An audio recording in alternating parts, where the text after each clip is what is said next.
Greetings and welcome back, everyone, to episode number 45 of The Angry Chicken, the Hearthstone podcast. I'm Garrett Weinzerl. I'm joined, as always, by Willie Dills Gregory and not by Jocelyn, because apparently you guys just don't want to be on a show together. Nope. Last week it was her, sans you. This week it's you, sans her. Yeah, I'm sad. I boycott anything that Jocelyn does from here on out. Just not gonna do it. Wow, this got really needlessly aggressive all of a sudden. Is there something happening? Should I be aware? I don't of? know. Maybe through the interwebs I get. No, actually, I know where she is. She's like at her parents' house or something. Yeah, she's out of town for Ryan's wedding, I believe. Yeah. Yeah. So it's just me and you, man. It is. Just gonna talk some Hearthstone. There's not really anything to talk about. I mean, nothing happened. No, nothing's been all. announced. That I'm pretty people sure are... Hearthstone's actually on the decline these days. Nobody's really playing it. I can't find any tournaments to watch. Yeah. There totally wasn't like an arena tournament yesterday and then a VGVN tournament that just wrapped up seconds ago. Congrats, Savitz. I did not watch the arena tournament. Did you catch any of that? I had it on while I was destroying my bedroom, so I didn't really see any of it. Okay. My life has been a whirlwind, man. I blew out a tire this weekend. Wow. I spent half an hour on the side of Interstate 75.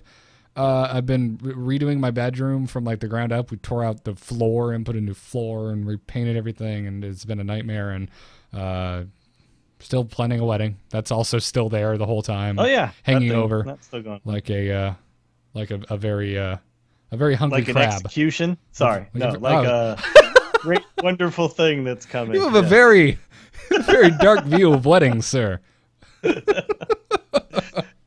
Don't mind me. It's gonna be beautiful. Yeah, they brought me up to the stage on King's Landing, and Arya's staring at me in the crowd. It's bad. It's bad. it's no good. I told her to look away, but she didn't look away. It's bad. But no, yeah, it's some crazy stuff. There's a lot of Hearthstone stuff going on. They just announced today they apparently have officially hit 20 million players. Oh yeah, I saw that, and it's not officially in our notes, but we should definitely shout out to Team 5. Shout out to 20 million people. How is it though that there's 20 million people playing this game, and yet I constantly get re-queued up against the same douchebag every single time? Some guy playing some random, or playing. Well, currently it's playing a hunter deck, and I'm trying to beat him with some weird deck. And well, Dills, as you know, there is the hidden MMR that we all deal with, but we didn't know there's actually a hidden douche MMR. You apparently just are douchier than you think, sir. I guess so. Yeah, they just know. They're like, no, we put all the douches together in one server, and they must play it out for King Douche. Yeah, it's like I call it the Nether Zone in Dota 2 for levers. They throw you on the low priority queue. But that's actually a thing. That's officially a thing, yes, right? Yes. Yeah. But we call it I call it the throw Nether you in your Zone, own personal Dota hell. Yeah, you got to deal with all the other people who leave games and are jerks. But I seriously though, last night I was playing the priest deck that we're going to talk about, and I played the same dude with Control Warrior 4 times in a row. And granted, I kept re-queuing instantly at the end of the game, so it's my own fault because clearly we were both doing that. Wait 2 minutes, man. Wait 2 minutes. I know. I should have the problem. It's not that I was having a problem with it. I think I won 2 and he won. I think he won 2 and I won 2 or something like that. But the problem is the games last forever because we're both clearing the board. We're both playing decks with no real finishers. It was just these long, drawn-out games one after another. And when you win one, lose one, win one, lose one, they all take forever. It really sucks. So that guy was the bane of my laddering last night. Oh, that's no good, man. That's no good. But you know what else I did last night? I finally got a 70 in Diablo. Oh, but you didn't have one before? No, I did not have one. What? Before. Yeah. What I have to ask, I know this isn't a Diablo show, but I have to ask because I love me some Diablo. What class? Barbarian. That is the right answer. That is the right goddamn answer. I'm doing the Whirlwind Rend kind of AoE Barbarian build right now. I'm not huge on Whirlwind. I like my Seismic Slam builds, but yeah. I tried that too, but I found that I could kill bosses pretty fast, but it just took a while to get to the bosses because I was just murdering like one thing at a time, really. And then I went with this, and it's just basically I just spin through a bunch of mobs, and they're all dead. Oh, yeah. Whirlwind builds can get really silly because you could just Whirlwind indefinitely if you build it right. Yeah. But I never run out of Fury. I start with a full thing of Fury, and then I just continue to rebuild it whenever I need it. Yeah. But one thing that sucks is the bosses are kind of tough because my single target is not that great. Yeah. However, I figured out a build that I think adds a little bit to it. But anyway, I'll save that for when I go on Scott's Diablo show. Whatever. we'll have to play sometime now that you have a dude that's above 10. Yeah, now that I can actually play with people who play the game. Yeah. Yeah, once I get bored with Destiny and go back to Diablo, I'll look you up. Let's do it, man. All right, well, let's get into this week's news. Again, congrats to Team 5. Good news, everyone! Professor Farnsworth is right. There's plenty of good news. Actually, this week, I would say it's open to interpretation. Yeah, some people love it.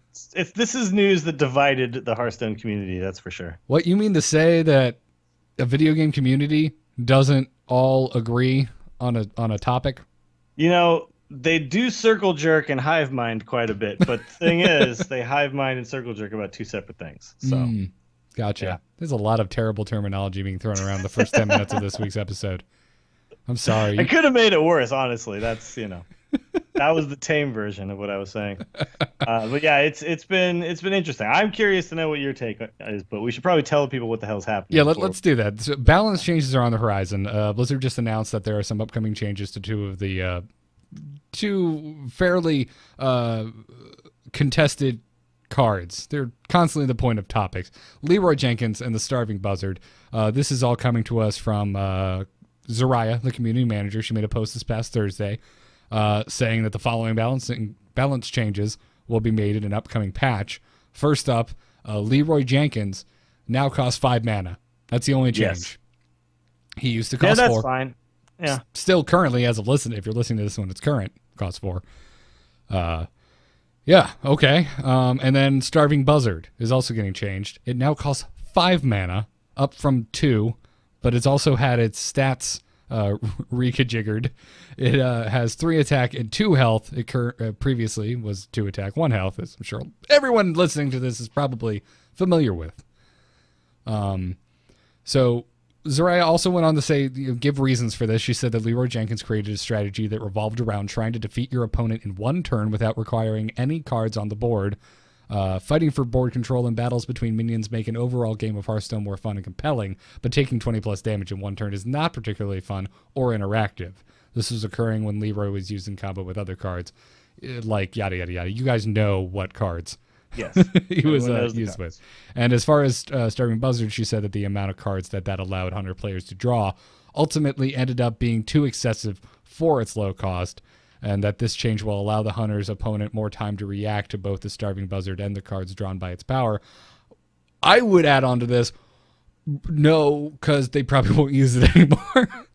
Yeah, it's you're not going to react to it because it just won't be there. Yeah. I don't know. We don't know. Everyone, Yeah. the decks find somebody. I don't even know what episode, but I go check YouTube comments every now and then, and somebody last week ended up on one of our older episodes when the Unleashed the Hounds change occurred, and we thought it was the death of the card, and we were clearly when it wrong. changed from what to what to 4 mana.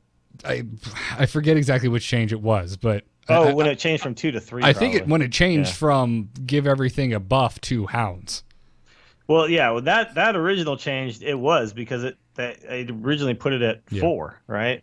My then point they switched being it though, to 2, and then 2 was insane, Yeah. and then they made it 3, and 3 was yeah, okay. I believe there's maybe 3 or 4 episodes where we talk about it on Unleash the Hounds change. But my point being, it was funny because the person posted a comment like, "Oh man, it's hysterical to hear how wrong they were about Unleash the Hounds," because we were saying the card was useless, and it's actually a staple of the deck of the class now. So that was I was just trying to solidify the point that we could be wrong. We don't know how this is going to pan out. No, you never know. But Yeah. a 3/2 I do for think, 5. though, I don't care what is written in the body. I hate that. I hate that. I hate everything about it.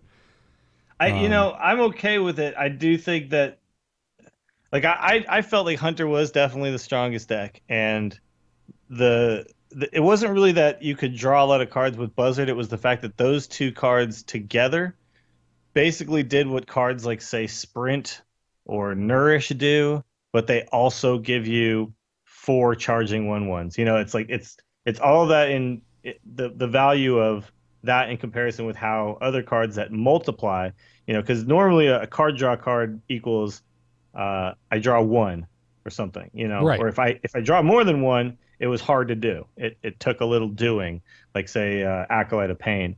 But with that combination, it was basically Once I get to turn 5 or at any point after that, I could instantly draw 4 cards, and I'm basically multiplying my hand. I'm making my hand much larger than it previously was. And there's not a lot of cards that do that, and most of them have a really high mana cost. So I agree that something had to be done. I don't know if that was really the only reason Hunter was kind of OP. I think there could have been other changes just to knock Hunter down, but I don't know. I'm A lot of honestly people are not still super going. upset. Yeah, a lot of people are still going around saying that Hunter's Mark should have been the target and not Buzzard. But Yeah, but I still think though that drawing the cards is ultimately more powerful because Hunter's Mark still ended up in most cases becoming a 1-for-1. You know, um, I think there was a couple of changes that would have made sense. I'm sure Blizzard tested them all and came up with this one as being the one that made the most sense and got the most balanced after all wait, of that. really, you're assuming that? I thought they just threw darts on a suggestion board and Yeah. whatever that landed on is what they. No. They were like, how much mana? Dunk 5. What should be his attack? Dunk 3. Yeah, pretty much. Yeah. No, but I think they probably tried out some other things that were maybe in line with what other people thought, but just found that it was still overpowered. It's surprising that it took this long It's to just get the there. stats, man. The 3-2. I hate it. It's just weird. like chewing on tinfoil. Because for me, the thing they're worrying about is this combined with, like you said, hounds. Yeah. And it's a fact of drawing cards based on beasts being played. It still exists. Could you have at least given it like an extra attack and health? Like just, man, give it some spare change. This Well, thing. it is weird because you added 3 mana and then you added 1/1, so it's basically you added a banana, a 3-mana banana. A 3-mana banana. You just put that right on that starving buzzard. So yeah, it's bizarre. But what they want is they don't want it to be a combo. They want it to be a card that you play that sits out there and then as you play more cards it draws. Not this big combo piece, but I don't know if this and I don't know. In a lot of ways it feels like it just kills the card completely because I think I'm going to try to find other ways now. I feel like honestly, like Cult Master Unleash might be viable all of a sudden because you got to do something. The problem there, though, is what Buzzard did was it allowed you to draw, 4 or 5 cards before you had the Hunter's Mark, and then as your cards came in, if you get the Hunter's Mark, then you get to charge one of the things. So with Cult Master, you'd have to start sacking beasts, and then finally, oh, there is the Hunter's Mark, and so that's totally different too. But Yep. I don't know. I'm not really upset about this.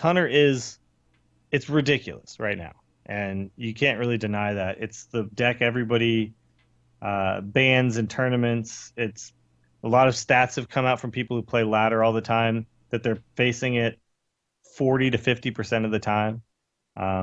That's just too much, I So, agree.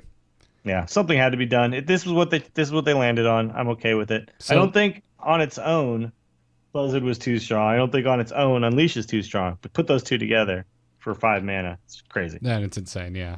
Just man, it's hard to look at the new Buzzard and want to even consider putting it in a deck. Yeah. That's the thing. I would have liked maybe the 5 mana, but a 2/3 or something like that. So then it's actually something that could possibly live a turn. I'm envisioning Hunter decks where I would still use this, and you almost have to do something where you take all the 1 mana beasts and then you put this guy in, and then it's kind of like Miracle Hunter. Instead of spells, you're casting little beasts, and drawing a whole bunch that way. I just don't think that's going to be good, Because say like the Gadgetzan Auctioneer, you could play that on turn 5 or whatever and hope it lives, and it could potentially live. But even at 4 health and 4 attack, it's really hard for that thing to live. So at a 3 attack and 2 health, that thing's gonna die every time. Yeah. It's weird. So Leroy Jenkins. Yeah. A legendary that when we were asked what legendaries do I need, always came up. Yeah, it's pretty much the main one, honestly. But okay, so this is you have to say this though. Leroy Jenkins, the sound, Leroy. Like as soon as you hear that, you know that you're dead, right? And In most situations. yeah, and it's not, and they're right. It's not very fun. It's not fun to hear that sound and know, oh crap, that's it, game over. And it's also not fun to play around 20 burst damage. It's really difficult. That's two-thirds of your health. It's not like the games are completely interactive because there is still some interaction because they have to actually draw the cards to get to the combination, right, that does all the damage. So they have to live long enough to do it. But it is, it's I don't know if I like combinations that cause you to start playing around this stuff that early in the game, and that's kind of what Leroy did. Turn 8, suddenly you could die from 24, 25 health, and that's kind of crazy. Yeah. But, this is fine. This is fine. I understand Leroy was crazy, and this will cause people to figure out other ways to do it. There's already people coming up with, new versions of the Miracle that don't have Leroy at all, that are actually fine, that work. You just kind of beat them down over time with the fact that you draw your entire deck. You get to the damage regardless. You just do it in a different way. You put enough cards in your deck where you have you have guaranteed damage, and obviously some excess because you're going to be removing some stuff here and there. Yeah, and the same basic concept still stands. Is hey, you're drawing your whole deck. If you got enough damage to kill him, you can do it. Yeah, exactly. It doesn't matter if it's Leroy or not. What's funny though is there's still going to be ways to burst. I mean, there's still plenty of burst, but what Leroy did was burst from an empty board, and that's where it's like I've done everything right. I've kept his board clear. I've barely taken damage to do that. I'm sitting on 22. I feel good. Then Leroy, Shadow Step, Leroy, Shadow Step, Leroy, and then all of a sudden they're preparation of this, and you're like, wow, really? They just, or with the Warlock, they do all this stuff and then Soulfire for free, and yeah, it's definitely frustrating, and I'm surprised it took this long actually to make this change. I agree. I agree. Because this is in line with everything they've been doing, all the changes they've been making over the course of Hearthstone. Now it has been a while since we've had a change, so I feel like it's easy to forget. But they've been fighting against OTKs since the beginning. Yeah. And not just that, they've been talking about the style of play that they want the game to kind of revolve around, and it being very interactive and the small victories you get over the course of a game. But, no matter what, at its highest level, Hearthstone's going to be played with very small margins, and everyone's going to be aware of the full capabilities of what everyone else's deck is going to be. So the small victory stuff, I think, happens more at the lower ranks, where I kill off your creature and I feel good about it. At the higher levels, the players aren't going to care. If Leroy's 5 instead of 4, they'll figure out a new way to do it. It's not going to affect them really. They'll come out on top. It's the other people who are going to be, they're going to be like, I don't know how to kill you now with my Miracle Rogue without Leroy. So it's it's going to suck for the other people to figure it all out. But I'm not worried about this one. The Starving Buzzard though potentially kills Hunter for the time being. I want Hunter to be normal. I don't want Hunter to be the best or the worst. And that's kind of where Hunter's been for a while. I want all classes to be equally viable. Sure, yeah, but I mean, there's got to be subtleties within that, right? I mean, yes. Nothing can be, there can't ever not be the best. There will always be something that is the best. But this, these changes really do open up a lot of decks that couldn't be played right now. So even the Leroy change is going to open up a lot of stuff because you don't have to worry so much about the burst. You're not necessarily going to have to run taunt cards that you maybe didn't want to run, but they were only there because you wanted Shamans just breathed a sigh of relief, man. Oh, yeah. It's like, oh, wait. Good, because I can't heal. Mm-hmm. Actually, Khaki Duck, it says Ice Mage is going to be back too. That's a very good point because Hunter was what killed that. They still have plenty of burst, honestly, with Frostbolt and Ice Lances and stuff. So you might see a resurgence of Mage. It's actually, for someone who likes meta shakeups, I'm okay with stuff like this happening from time to time. But I'm surprised because they said they didn't want to do this anymore. They didn't want to change existing cards. So this kind of came out of nowhere for me. They've got to be looking at something internally that we're not seeing. Yeah. I mean, hell, we're seeing the Hunter. We're seeing the reason for the Starving Buzzard change. It seems harsh, but we're seeing why they're doing it. As for Leroy, I agree with you. I'm surprised it wasn't done sooner, but if it was a problem, you'd think it would. But good on them for taking the time to really consider it. So it may be that just over time it became obvious that this was the one card that was causing these problems, and it is true because you look at a card like Fireball, it does 6 damage. The only way you can really buff Fireball is by giving some spell power, right? But spell power always gives you a little bit of a drawback, and also it's hard to stack enough. I mean, you're not going to be able to play Malagos and then Fireball the same turn. Whereas Leroy, you've got things like, Power Overwhelming, or I could put my Leroy next to a Flame Tongue Totem and then Wind Fury it. Like, there's so many ways to buff it unnaturally and to such a level that it just bursts the crap out of you. That it's scary. It's a scary card to play, and they want the game to be fun and interactive and accessible. 20 million people can't be wrong, right? So. Yeah, absolutely. They also said that currently the planned date for this change is September 22nd. So let's see. Look at the calendar. When is that's next Monday? Yeah. So we still got a week. Yep. Still got a week to burst people down. Zarya also mentioned that they will not be making additional changes after that date until, if they make any more, it will not be until after the World Championship at BlizzCon has concluded. That's important. These are our last pre World Championship changes. You can't make changes anymore because people are going to have to prepare. You're going to want people to be well prepared for that tournament. And even right now, they're playing the qualifiers with these other cards, and then all of a sudden, by the time they get to BlizzCon, they're not going to be there anymore. I've heard of some tournaments actually banning the cards already. It's just like, all right, well, they're going to change, so let's just not play them now. And we'll just pretend that it's that way. Yeah. The meta has already started to shift too. I don't know if you've noticed. I think we're still going to see Leroy, but but much less. Think about like the Miracle Rogue. So currently you can cast it for 4 once, then it's 2, and then it's 2. So if you still do the Shadow Step thing, it's going to be 5, 3, and 3. You won't be able to cast it the third time without a coin. So I don't know. I think we might start seeing like Arcane Golems and stuff, Arcane Golems and Cold Bloods, to kind of get the same effect, because you can do Arcane Golem, Shadow Step, and it's 1, and Shadow Step again, it's 1 again. So you're talking 5 mana total. You could get a pretty big burst out earlier, but it's just slightly tamed from what Leroy could do. Yeah, it will find a way. People will still figure out a way to burst you down. Oh, it'll happen. It'll absolutely happen. Speaking of the World Championship for Hearthstone, it's going to be starting a little earlier than originally expected. Blizz announced this past Friday that due to the packed esports schedule at BlizzCon, there's a lot. We've got Hearthstone, StarCraft, all that jazz. All of these things will be getting underway 1 week before BlizzCon on the weekend of October 31st through November 2nd at the ESL Studios in Burbank, California. So it's going to be hosting beginning rounds of StarCraft 2's WCS, the WoW Arena Championship, and Hearthstone's World Championship.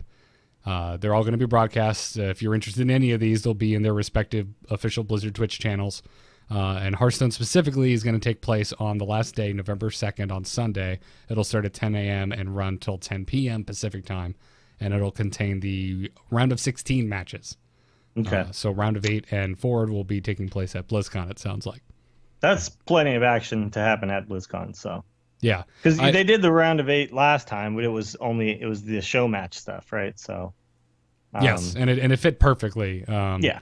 Although the round of 8 wasn't even shown on a main stage; it was on that bizarre little side stage thing. Yeah, they did it was bizarre. It wasn't even announced too that it was going to be over there. Everyone thought it was going to be on the main stage. We were walking by and we're like, oh hey, yeah, we're like, whoa, there's Total Biscuit casting Husky's ridiculous pirate deck. Yeah. I wonder if that deck would be good now. No, we should try it out. No. It won't be. Maybe the meta has shifted, man. Who knows? Maybe the meta has shifted to Crazy Town. It's a good thing they're doing this, because it would be way too much to try to get in the 2 days that they have spanning that. So right. This is cool because it gives more people kind of the trip to BlizzCon and all that. They make the 16 and yeah. I've been to the last 3 BlizzCons, and I'm always about the StarCraft esports, and it always seems overly packed. So I'm all for anything that kind of lets us have a better viewing experience. Yeah, totally. You want to space out. You don't want people to sit there all day because they all they want to do is watch the Hearthstone or the StarCraft or whatever. Like, you want people to be able to do whatever they want. I can see it now. We're going to be sitting at the Hearthstone panel because we want to know about the future of the game checking our Twitter feed to see who's winning. Yeah, and I'm gonna run back and over there, and Yeah. we're gonna have to get people to save our seats again. So get right up front, Oh. or maybe we just cast the thing, huh? Stop saying things that gets my hopes up, sir. Stop it. All right. We're casting something Wednesday. Oh, that's right. Yeah, Wednesday. Holy crap! Forgot about that. That's coming up. The Heart Stats League's first tournament. I'm excited. What do we know about that? When is that? Can we announce all that kind of stuff? We announced it last week. Oh, okay, good. Apparently, somebody did not listen to the episode they missed. Yeah, I knew all the stuff that happened already in our. Yeah, we'll be casting the Wednesday's matches starting at 5 p.m. Pacific time. So go check it out. I'm trying to find the link. It's twitch.tv/heartstats. So there you go. Check that out. And check it out every night because they've got some serious talent throwing down for Heartstats' first tournament. That's true. When does it start? Does it start tomorrow? That's what I'm looking for right now. Group A. Because we're doing Group C, which is Dart, ECOP, Calento, and Alchemixed. So, yeah. I believe A, B.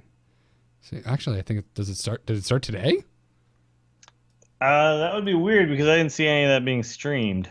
Monday through Thursday, September 15th through the 18th. So it's supposedly started today. Okay. So did not know that. Everyone was. We're very professional when it comes to casting. Well, there's too many damn tournaments going on.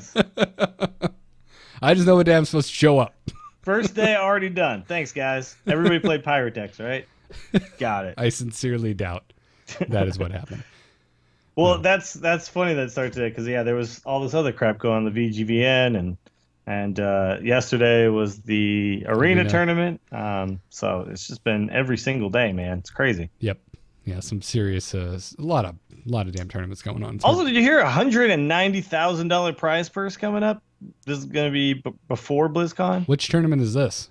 I can't remember, but it's like RDU is going to be there. It's like an invite only kind of thing. But okay. It's crazy. I'll see if I can find what it is. There you go. It's posted in Liquid Heart. $190,000 in the prize pool.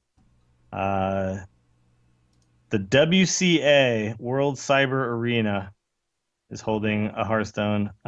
It's in China though. Okay. But that's a crap ton of money, dude. That is Holy intense. crap. Yeah, that's a lot of money for. I don't understand where this money's coming from. Who's putting up who? All right, never mind. I'm not gonna say anything because I don't want to. Esports, man. Esports. Keep bringing it in, guys. Keep dumping off that money in the back, and we'll blowing up. We'll enjoy. I want more open tournaments. So I really like the VGVN stuff today because they did have open qualifiers to get to it, and obviously they did have some invite guys. And I agree with that because you want people to tune in. You got to have some names people recognize.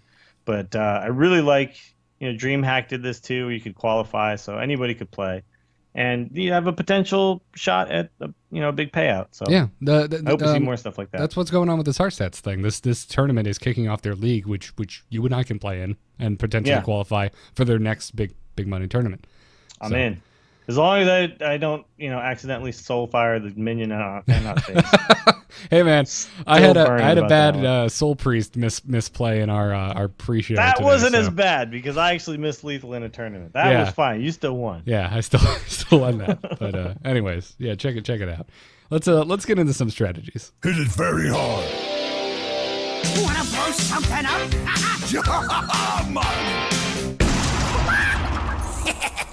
Time to pay! Welcome to this week's strategy segment. We took a break last week. We had neglected Crazy Game Stories for long enough, and we didn't have Dills and not enough notice to come up with a strategy segment. So we're back this week, and we're here to talk about the Tempo Priest. Dills, that's correct. You've got an article over on Hearthhead about this. We have a video going up for the patrons of you and I taking this deck into some ranked games and doing pretty well. I like this deck. I like this deck a lot. It's pretty good, and I'm actually not 100% sure who first originated this idea. I feel like a bunch of people kind of came up with it at the same time. Normally, you kind of know who you can kind of attribute this deck to. I think everybody knew Death Rattle decks were going to be a thing, though. I don't think anybody wasn't looking forward to that. So this particular set, mine is slightly different from what everyone else is doing, but it works really well. Yeah, we went 4-0 right before the show, just playing it a little bit on the ladder with, on your account. I played a bunch of it last night. I did really well. I've been playing it for like maybe a week or so and doing pretty good, changing it here and there little by little. So my particular version only uses Loatheb, Karen, and Sylvanas. Mostly because Loatheb has to go in. Karen and Sylvanas both have death rattles. But I've seen other people using stuff like Ysera, Ragnaros, Fuigan, and Stalig, whatever you want to do. It's just, it's choose your own late game, I guess you could say. But that's not really what makes this deck good. That's just kind of how do I want to finish people off. Right. The key to the deck is really in the ability to play something on turn 1, 2, 3, 4, 5, 6, whatever. You just never stop putting minions on the board. So it's kind of zoo-like in that respect, but rather than drawing cards with your hero power, what you're doing is keeping your cards on board with your hero power. So, Priest has this ability to heal its own minions, and with a deck that is full of minions, then your hero power suddenly becomes very good. Yeah, and the interesting thing too is whereas Zulak is, you're tempted to kind of be the aggressor, and not necessarily beat down. This is not the case, but it has the potential to become a beat down deck if you just have a stellar opening game. Yeah, you can get an Undertaker to absurd stats, as we saw in the games that we played. Well, you played all 4 games and got an Undertaker in your starting hand every single time, which is insane. Yep. First of all, I just want to talk quickly about Undertaker as a card. This card is the most snowbally of the snowbally cards that have been introduced to Naxxramas. You play it on 1 and it just continues to grow if it's not dealt with right away. And the thing about turn 1 is it's really hard to have removal that gets rid of it. So that means, I'm actually surprised that we haven't seen more hunters playing Arcane Shot, more priests playing. I mean, I'm not playing Holy Smite in this deck. Yeah, to my shaman brethren out there, if you see an Undertaker come down, that lightning bolt is worth spending. Yeah, your lightning bolt or your rock biter needs to go right away. Yep. But it's very snowbally. It gets out of control really quickly. Not only that, but all of your minions have to be killed twice, essentially. You've got your haunted creepers.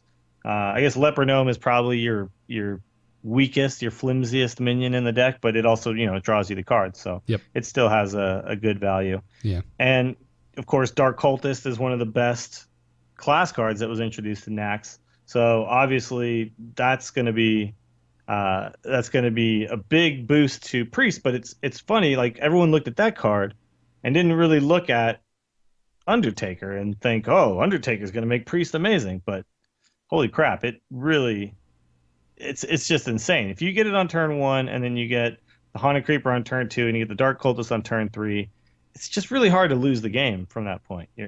There's just very little the other guy can do to catch back up. And you saw the style that you play. It's pretty much play your minions out, keep the other guy's side clean, and the damage just kind of builds up over time. Eventually, you've got a solid board of 4 or 5 minions, all with death rattles, all that don't die, even to a bunch of removal. So right now in this current meta, it's working really well. It does well against Hunter, even the current insane Buzzard Hunter, and it just kind of does well against the field. A couple of the other key cards that this deck has, I think, are the Zombie Chow. So you can, even without the Undertaker, you can get a Zombie Chow on turn 1 that's also really powerful and can kind of carry you through the early game. And not only that, but Zombie Chow is a kind of a liability in some other decks. I've seen Zombie Chow in Paladins and other control decks, and Zombie Chow can turn into a liability. But with Priest, you can flip that and turn it into Burst. When you can play your Aconite Soul Priest. So Zombie Chow is already good and becomes even better in this type of Priest deck. Yeah, when I played in other classes, I kind of start getting fearful when it lives too long. It's weird. But with Priest, it's like, oh, it's fine because I'll just play my Soul Priest, and then all of a sudden this thing's great. Yeah, it's a mind blast that kills something at the same time. It's Really, really good how that works. And then, of course, you've got a lot of potential to draw with this deck as well, even though we didn't see it on display in our games because we never drew the cleric. But you can draw the cleric, and then you can still circle a healing and, draw 3 or 4 cards in a turn. So you can end up filling your hand back up. It's just, it's got no real weaknesses outside of playing against Handlock. Handlock is a big problem for this deck because once they get their taunted up minions out, you don't have spells that burst past them. And you don't really have, outside of Shadow Word Death, ways to get rid of big minions. Of course, there's only 2 of those. So, once you've killed 2 giants, they still have 2 more. And so that's the toughest matchup right now. You don't have to worry about Handlock on the ladder, though, because Hunter takes care of that for you. Nobody can play it. Until September 22nd. On September 22nd, this deck may not be... you may be figuring out where to slot in your Black Knight somewhere into this deck. Yeah. It's just, that point we'll deal with that. But for right now, it's a very tidy deck. It's very consistent. Old Priest, the way that, Amaz had his priest set up in the past, it was just so reactionary. You were waiting for that big board clear with your Wild Pyromancer. And there's a lot of ooh and ah moments, like, how did he pull that off? He put the Pyromancer, and then he did the Power Word Shield, and then he smited that, and then he Holy Nova'd, and everything's dead. It's amazing. But you were always just reacting, and if the opponent never put minions down, you just healed face and then passed, Right. There was nothing to do. And with this version of Priest, you're very proactive. You're constantly putting stuff on the board. You're asking the questions. You're not necessarily answering.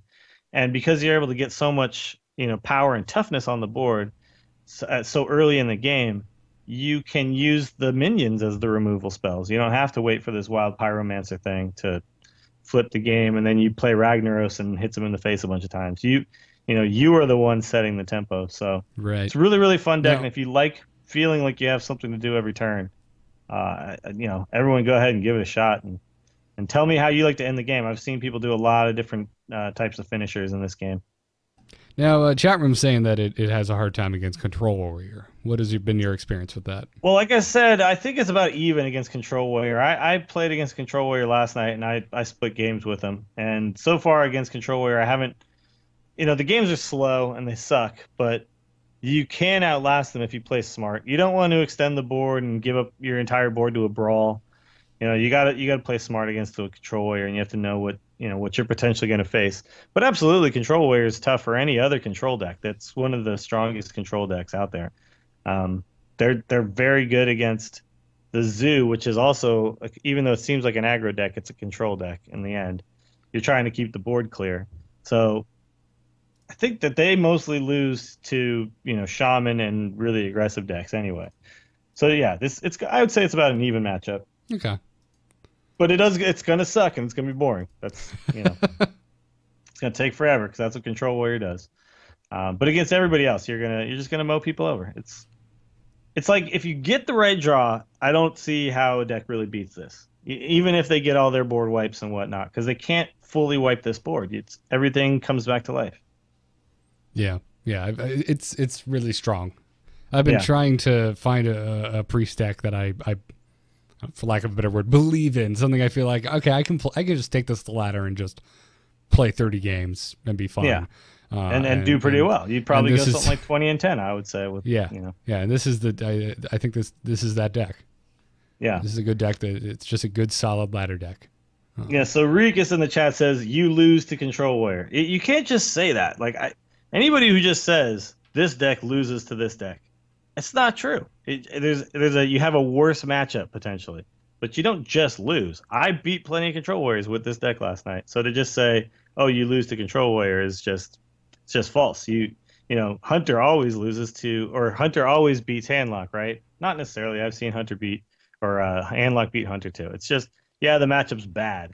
But even a bad matchup, you still could win maybe 30. Like I would say a bad matchup is like a 70-30. That's like a really bad matchup. But I would say that it's close to 50-50, if not. It's close to 50-50. I don't even know. Like I felt like I was 50-50 every time against the Control Warrior. And this is as long serious as I didn't 50-50, give up not a just huge Dill's brawl, 50. This is serious 50-50, not Dill's 50-50. Yeah. Yeah, actual 50-50. Yeah. But no, I mean I agree. It could be a bad matchup. I was fine with it. I think if you adjust your late game correctly to the deck you're going up against, then you have the upper hand. So however that might be, whether that means Ysera, whether that means, Ragnaros, the Fuegan Stalag combo, whatever it might be. If you have some sort of way to have your late game matchup well, then and you kind of always get to late game with this deck. So, and that's when you have a big upper hand. I think that where this deck really wins is the beginning. It's turns 1, 2, and 3, and then you win. If you get those turns 1, 2, and 3, and they go in order perfectly, it's like impossible to catch up with the snowball. Right. It's got some good tools where you can claw back in if you don't get a perfect opening hand, but yeah. But yeah, it's got the Akanai circle combo, so you can definitely come back if you lose the tempo a little bit. But it's so hard not to get the tempo with this deck, You have 6 1-drops, and you have only 4 2-drops, but you get a few chances to draw them. It's almost like you never don't have them. There's a lot of consistency, as consistent as you can get in a Hearthstone deck. You've got 2 of almost everything in here with a few exceptions. Yeah. So yeah, it's just one of those decks. It's going to be strong right now. Things will change. That's how it works. But if you guys are looking for something to play right now, go for it. Have fun. There's a whole write-up on Hearthhead. Right now it is the top story, so it's pretty easy to find. Just hearthhead.com. And check it out and let me know. Email us, let us know how it goes, or drop a comment in the bottom of the article. Awesome. Well, before we move on to the crazy game stories, I just wanted to stop for a second and just thank the patrons as a whole, because the Patreon has been doing really well. It's over at patreon.com/TAC, and 230 of you are backing us for $1,423 a month, and it's ridiculous. That's great, man. We really appreciate it. Thank you all so much, and it's just great, and it's been wonderful. And also, if you want a coin, I'm finally sending them out. I am sorry. I am so bad with snail mail, and a couple of you are not U.S. residents, so I wanted to just send them all out at once. So I'm trying to figure out how to do that. So they're coming soon. Now let's get into it. I don't have mine yet. What's up, man? I might just bring it to BlizzCon. Just bring it to BlizzCon. Here you go. Just flick it to you, and then it goes down a storm drain, and it's lost forever. We'll flip it to decide who goes first every time we do something. That's great. I love it. Let's take some crazy game stories. Is the whole world gone crazy? You're in trouble now. You got it!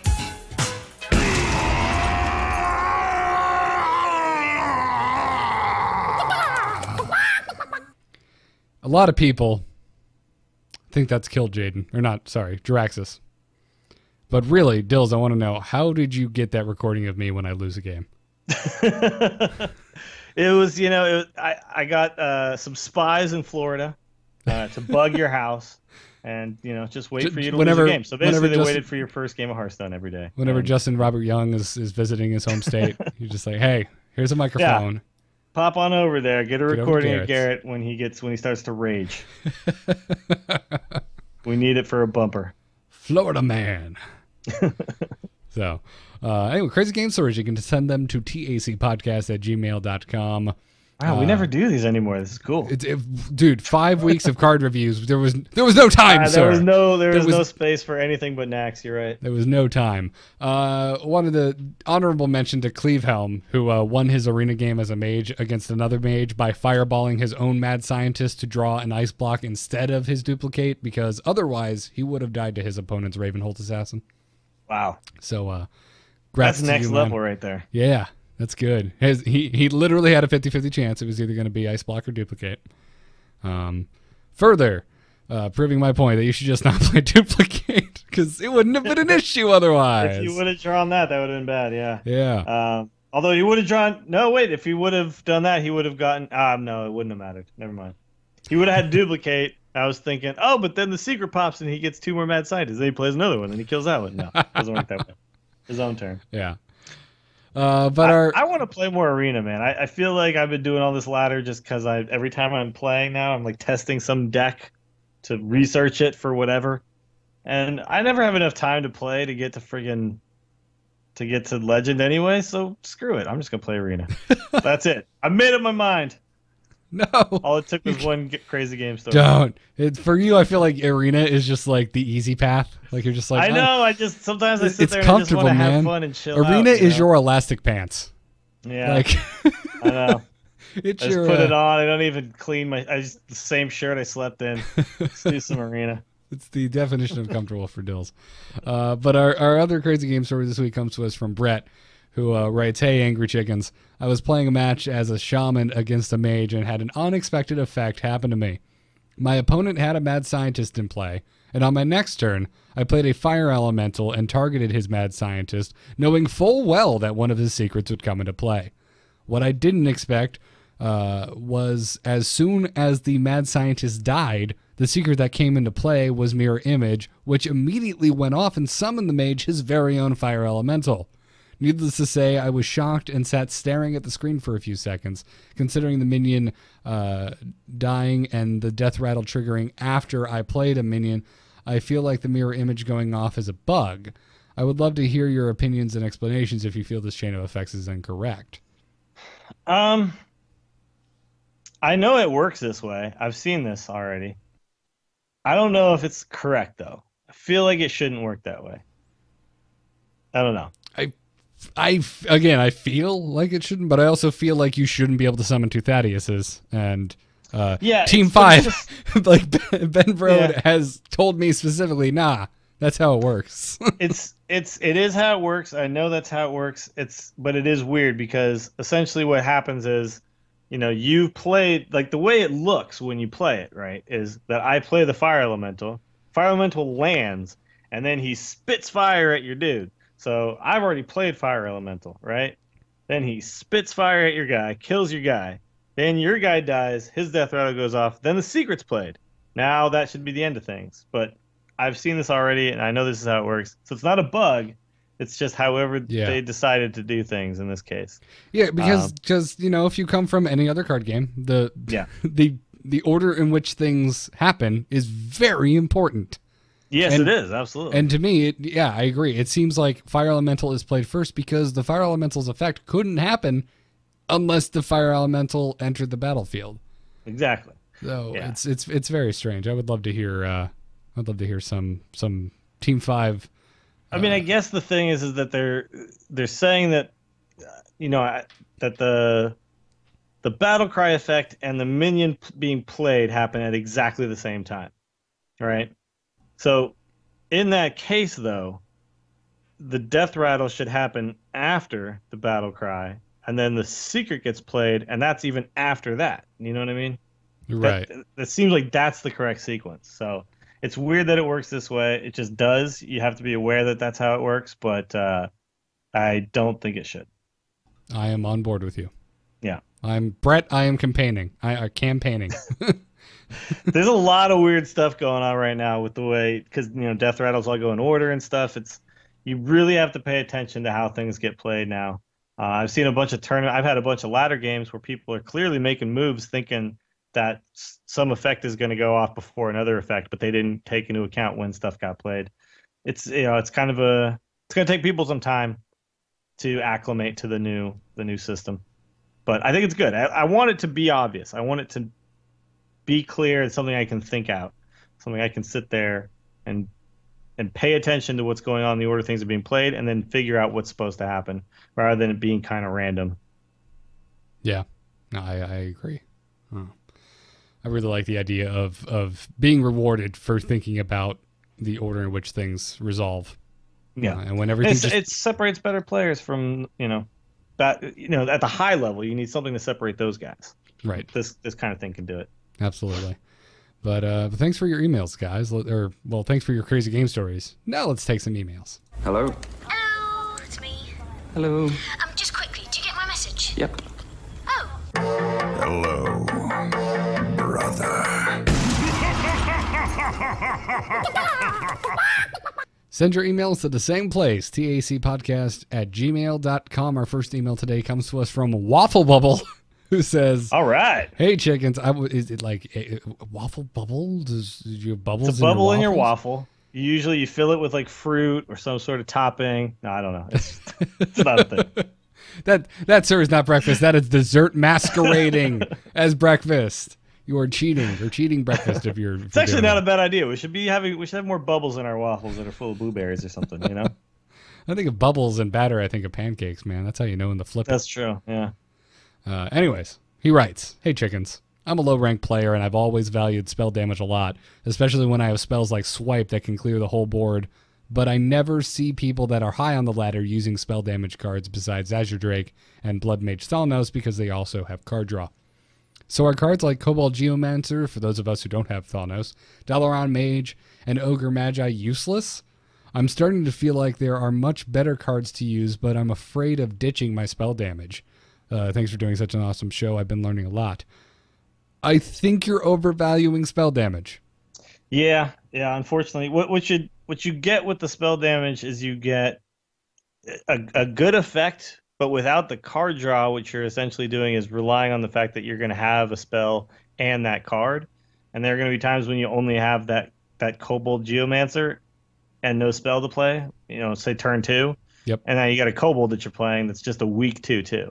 And it doesn't get the effect that the spell damage actually gives you. So yeah, it falls very similarly into the same trap, which is a point that you frequently brought up in the early days, which was about taunt, which was, you're sacrificing good stats on a creature to have taunt.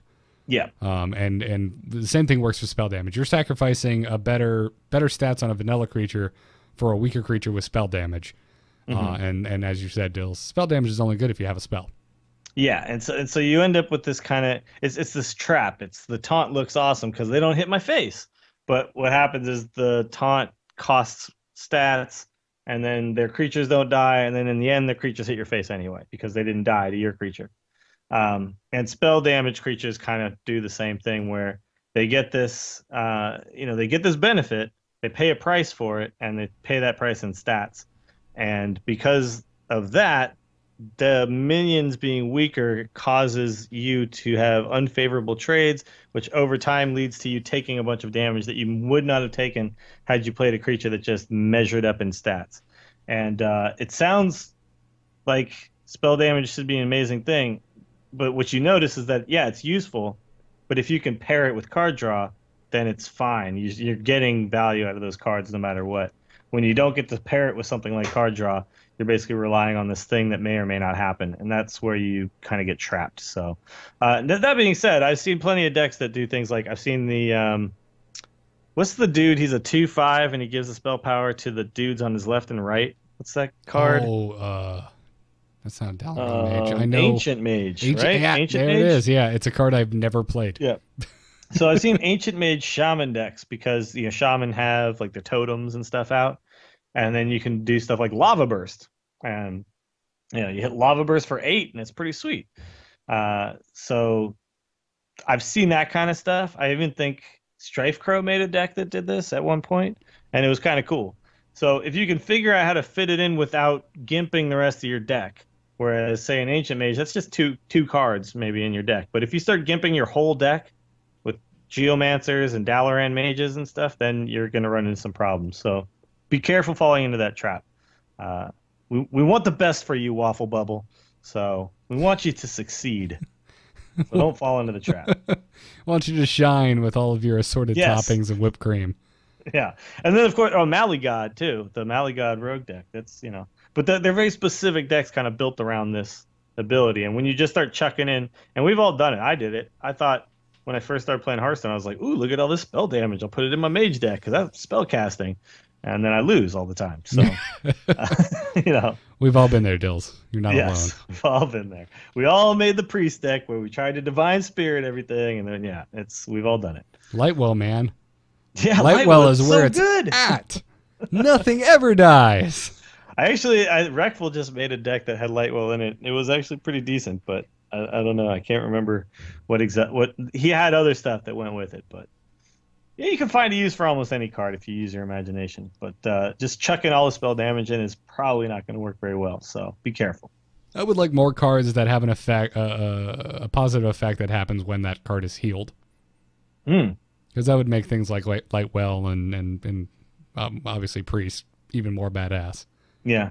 I wish that if you played Lightwell and then you played Akonai, it would also flip the fact that Lightwell does your own stuff, and then all of a sudden it would just start doing the other stuff, like the other side of the board. That would be really cool. Oh, that would Then be you basically have like a mini disgusting. Ragnaros, just sitting there like chucking stuff Oh out. my god, that'd be so disgusting. Yeah. Oh, that'd be wonderful. You want to take the next email? Sure, this is from Walker J. Walker J says, "Hey, Tack Gang, was watching Zetalot playing his Death Rattle Priest deck. Oh, there you go. Yeah, Zetalot, Yang Wu, Brian Kibler. Seen a lot of people playing this deck lately. Zetalot playing his Death Rattle Priest deck when an interesting interaction happened. He was playing a mirror match, and his opponent had dropped a Sylvanas and Baron Rivendare. The Sylvanas was down to 2 health, and the opponent only had 5 health. However, had a board advantage, and Zetalot had only a couple of minions out. He top-decked a Zombie Chow and was able to pull off the Akonai plus Circle of Healing plus Zombie Chow combo. However, when he did, Sylvanas died and Death Rattled twice and stole a random minion plus the Akonai. Then the Zombie Chow Death Rattle triggered, and even though the Akonai was now on his opponent's board, the Zombie Chow Death Rattle did damage to Zetalot's opponent and lethaled him. So is this working as intended, or is this a bug? Seems that since Sylvanas stole the Akonai prior to the Zombie Chow Death Rattle triggering, Zombie Chow probably should have healed the opponent. Love the show. Keep up the good work. Well, the Zombie Chow should have never healed the opponent because the Akonai Soul Priest didn't die. Sylvanas stealing the Akonai, if that went off before the Zombie Chow Death Rattle, then that's correct. They just happened in order of when they were played. So Sylvanas went off, stole the Zombie Chow. Zombie Chow moves to the other side of the board, and the Zombie Chow dies, and then it does 5 damage because it's got the Akonai on the same side. So No, the Akonai was stolen, not the Zombie Chow. he says the Zombie Chow was stolen, right? No, he says right here, even though the Akonai was now Oh, on his stole a opponent's random board. minion plus the Akonai. Oh. Because Oh, it triggered okay, because twice. He had the Zombie Chow. See, he got a minion that he doesn't remember, but it was non-essential to explaining. No, but it says that Zetalot played the Akonai plus Circle of Healing. Or, sorry, the other guy played the Zombie Chow plus Akonai healing combo, right? No. And then Zetalot's no. Sylvanas stole... No, you've got the whole thing backwards. No. His opponent had Sylvanas and Baron. Okay, Zetalot had a couple random minions, got it. but then he dropped an Akonai, Zombie Chow, and Circle of Healing. That killed his opponent Sylvanas. There was a Baron out, so Sylvanas stole 2 minions, one of which being the Akonai, one of which being the random minion that Walker J cannot remember, but it was apparently not important for this interaction. Okay. So what he's saying is since the Akonai Soul Priest was on his opponent's board, why did the Zombie Chow... shouldn't count anymore, yeah. Yeah. But technically, and I believe this is the same reason Thaddeus, you can get 2 of them, all deaths happen simultaneously. They do happen Hearthstone just simultaneously, can yeah. only show you one thing at a time as it's resolving. Honestly, the like I could read through this a bunch of times. If I didn't see it, it's really hard to say exactly what happened here. To my knowledge, it sounds like this is working as intended because Yeah, it sounds I like said, it to me too. Same reason you can get 2 Thaddeus's from like a brawl. They went they went off in the order that the Death Rattles went off in a certain order. The Zombie Chow was still affected by the Akonai, then flopped sides and then died. And then its Death Rattle went off. Yeah. It's just it seems right. It's weird. It's one of those weird things that comes up. Need a Hearthstone rule book. We Or need replay function. What if people could send us replays? That would be amazing. Yeah, but we learned last week, you weren't here, that is not currently being worked on. Yeah, well. Yeah. But how do you have a spectator mode without replays? That's a very good question. I thought spectator mode was being worked on, so replay should be part of that. Weird. Yeah. To me, I was like, well, it's one and the same, isn't it? Yeah. It's so this is just one of those funky Death Rattle interactions that's going to happen. But it sounds like it all just happened in a certain order where the result just is kind of convoluted, but that this was the way it was supposed to go down. Yeah. None of this seems like it shouldn't have happened this way to me. Although maybe I'm misunderstanding the whole thing. I don't know. You flipped it entirely on your first run through. Yeah. So. Yeah. Well, the other guy had Sylvanas and Baron. I get that. I get that that's what happened. Yeah. And then he played the Zombie Chow Akonai. Yep. Got it. Yep. Anyways, I think it's working as intended because I believe it's same like getting double Thaddeus. It's just all deaths happen simultaneously, but it can only show you the effect one at a time. Yeah, the deaths happen at the same time, then the death rattles go off. Basically. Right. So, anywho. And here's the other weird thing is all effects have to get, they all have to happen before the death actually even occurs too. Like we saw with something can go down to 0 health and then get healed back up with like a healing totem, and it'll stay alive. Everything has to resolve. So just always keep that in mind. Like everything has to resolve, and the death rattles have to go off in their order, and then we decide what lives and dies. Like it's kind of weird, but yeah, it's weird. It's not extremely clear. Yeah, which is why science. You gotta always be doing the science. Why I want a damn rule book. Yeah, the rule book would be cool. That's what I want. Anyways, our final email today comes to us from Nick. It says, "Hey guys and gal, who's absent? Meh. With the upcoming release of cards, do you think there needs to be any changes made to the card collection book in the future? Even with the current number of cards, I find myself flipping back and forth through the pages a lot when building a deck. I can see this getting annoying as collection size grows. Moving to a table view of the cards with the ability to sort and filter would make finding cards easier when building a deck. Perhaps this could be an optional view, since the current giant book of cards view is fun when browsing the card art."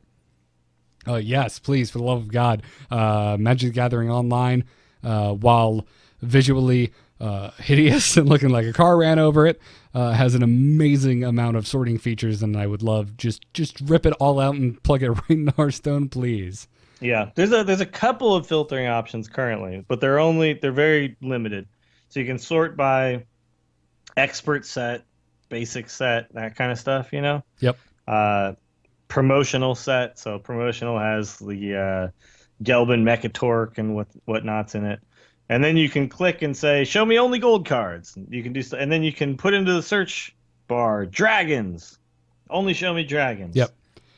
Unfortunately, you can't just say, click something that says dwarves, dragons, whatever. Battle cry. Click battle cry. Now only show. You have to type a lot. So it's all there. It's just not. It's not all accessible in the way that would be nice. The thing I would really like and that I love from Magic is it's just you can sort it by converted mana cost. Well, you don't need to convert it in Hearthstone, but and you get a pile. You can get a pile view where all of your 2-drops are stacked on top of each other, and you can just see as if you were. Imagine, Dills. So if you have them in your hand, that these were physical cards, and Yeah. and you had them laid out on a table where you could only see the top portion with the name and the mana cost. Yeah. I would love something like that, and then you mouse over it, and as you're mousing over the tab of the top of each card, you see what it is. I would love to see something similar to that, where I could, sort that and add filters, like only show me all death rattle cards and sort it by mana cost and stack it nicely, and so I don't need to be just flipping through page after page after page. But yeah. I think that eventually we'll get better sorting options when there's more cards. I think that currently it's not so necessary, and that's probably why we don't have. Oh, that kind of stuff. absolutely. I mean, clearly with all of the Hearthstone, the interviews with the Hearthstone devs that came out of Gamescom and PAX, they're clearly still a very small team and have to focus their efforts. And I understand that, but deal with Zen Style over there messing everything up. Yeah, so that jerk's over there stinking up the place with his fandom. No. Congrats, by the way, dude. If you're listening, I hope you're. We'll give him enjoying congrats your every job. time. Yep. But I gotta give him some grief. But and also, I'm not even sure my pile view that I want. You have to also think about what works for tablets, and I don't think that view would work very nicely on tablets. Yeah, So- it might not. But yeah, I mean, I'd love to see a lot of kind of quality of life improvements. And I know that they have their reasons. Been that 9 decks is a good size because then you're not kind of overwhelmed with how many decks you have. That's fine. That sounds like corporate talk a little bit because you just don't want to make more slots. In the end, you could make more slots. We're smart enough to not be overwhelmed. I get it. Fine. Whatever. I'll save my decks. I'll deal with it. One day when there's more cards, there will obviously be a need for more stuff.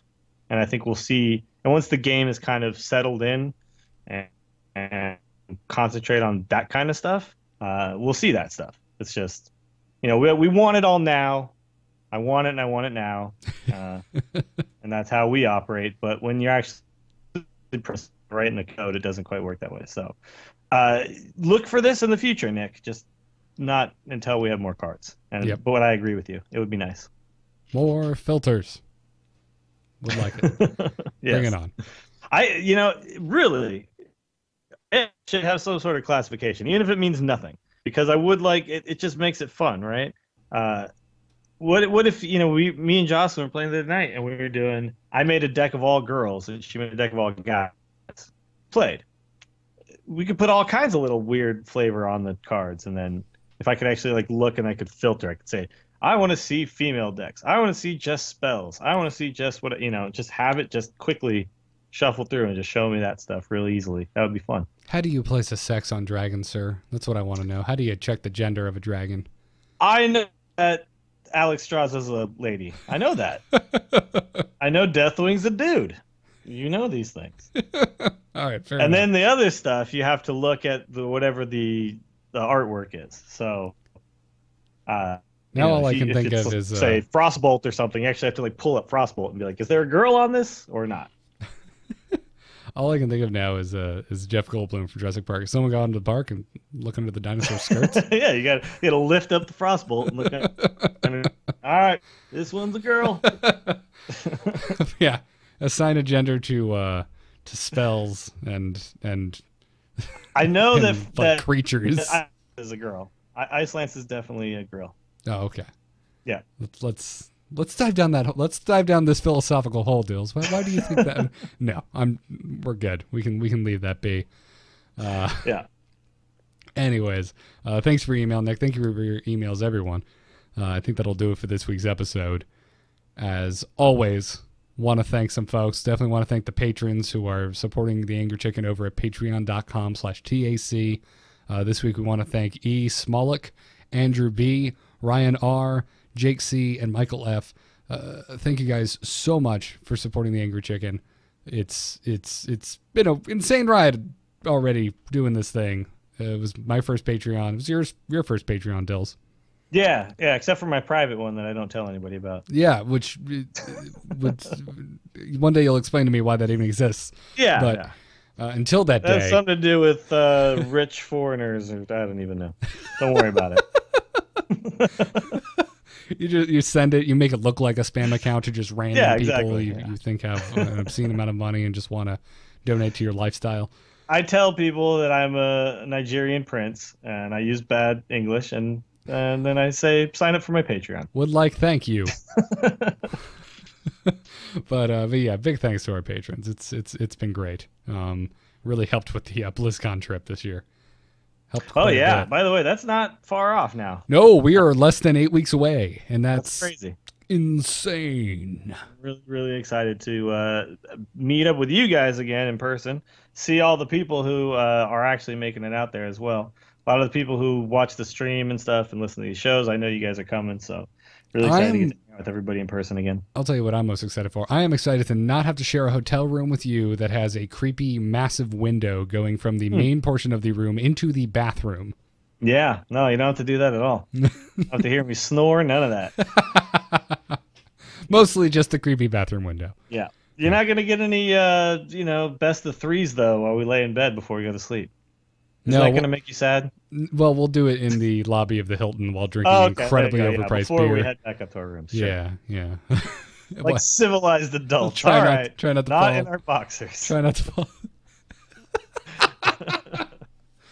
Oh, God. And also, when we do the Marriott breakfast before we all leave that Sunday, I'm going to eat $30 worth of eggs because I didn't realize how expensive how expensive that damn breakfast would be. I will have another of that egg dish, please, sir. What is that called? Omelet?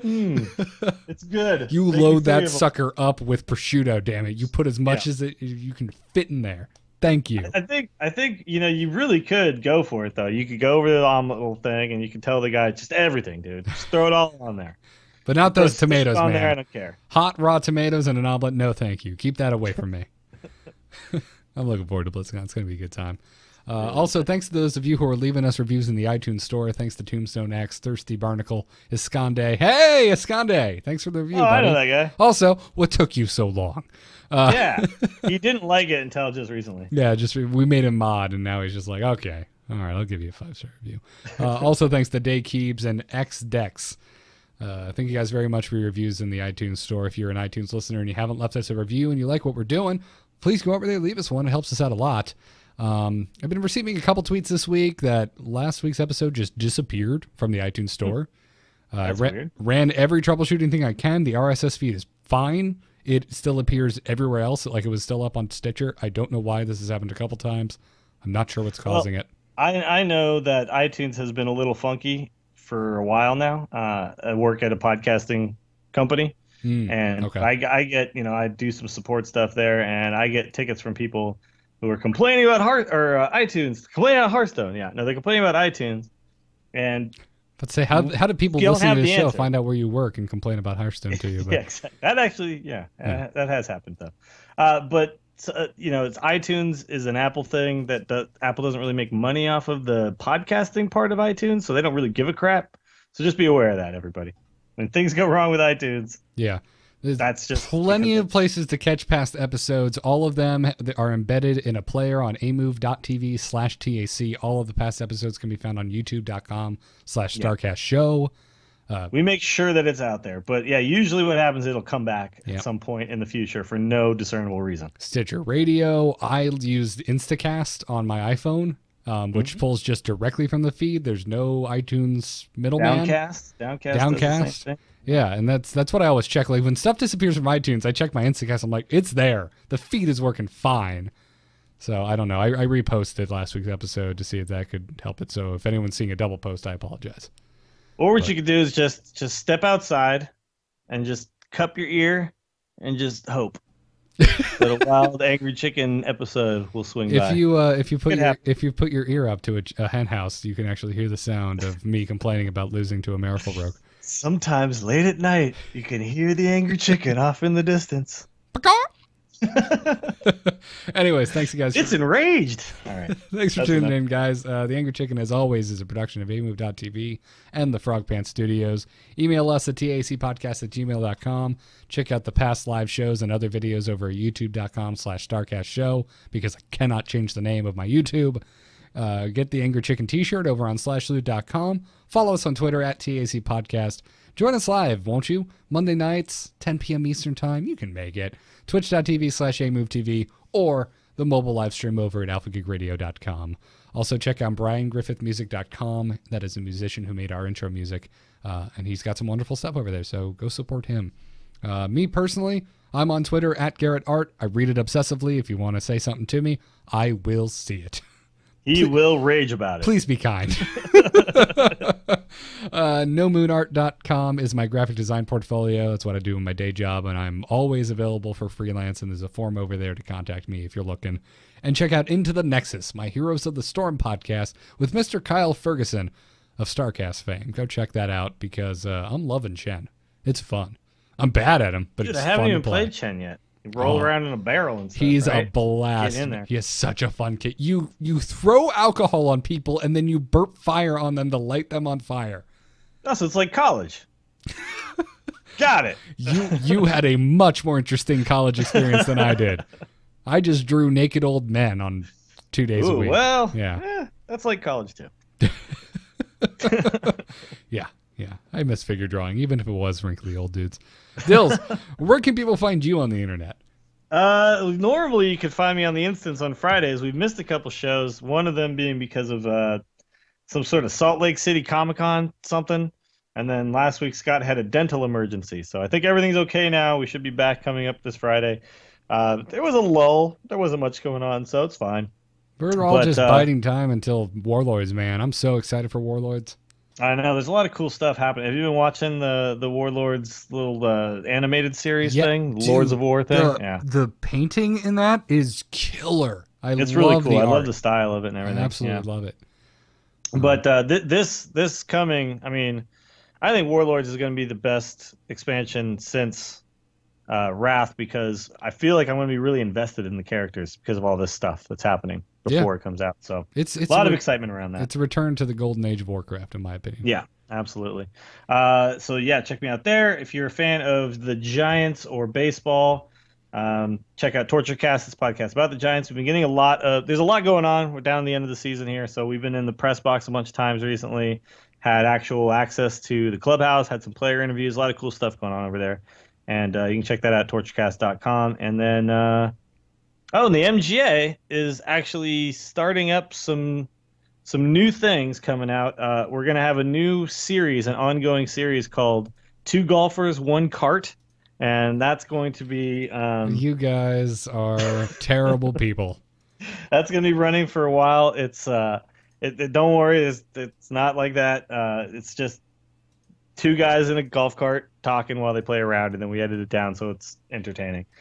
So you can find that and all that stuff mjtour.com. It's all going to be there. And World Championships is coming up soon, so looking forward to that. I'll be in Vegas for that, and it's going to be amazing as usual. If you like golf and you suck at it, this is the place to be for you. And that's it. Awesome. And streaming. You can find it wherever. Check it out. Check it all out. So also check out doghousesystems.com. They're our sponsor. The code to use is TAC. That'll get you double memory on your next Doghouse gaming rig free of charge and directly support the Angry Chicken in the process. So go check it out. Also take a peek at the Angry Chicken Special Edition rig while you're over there. And that's all there is. We will see you all next week for episode 46 of the Angry Chicken. But until then, job's done.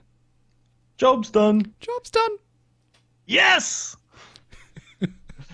Last week I did your yes. It. This week I had to do Jocelyn's job's done. I think I did a bang up. Jocelyn just showed up in the chat. What the hell? Jocelyn, what the hell? Where were you? How did that happen?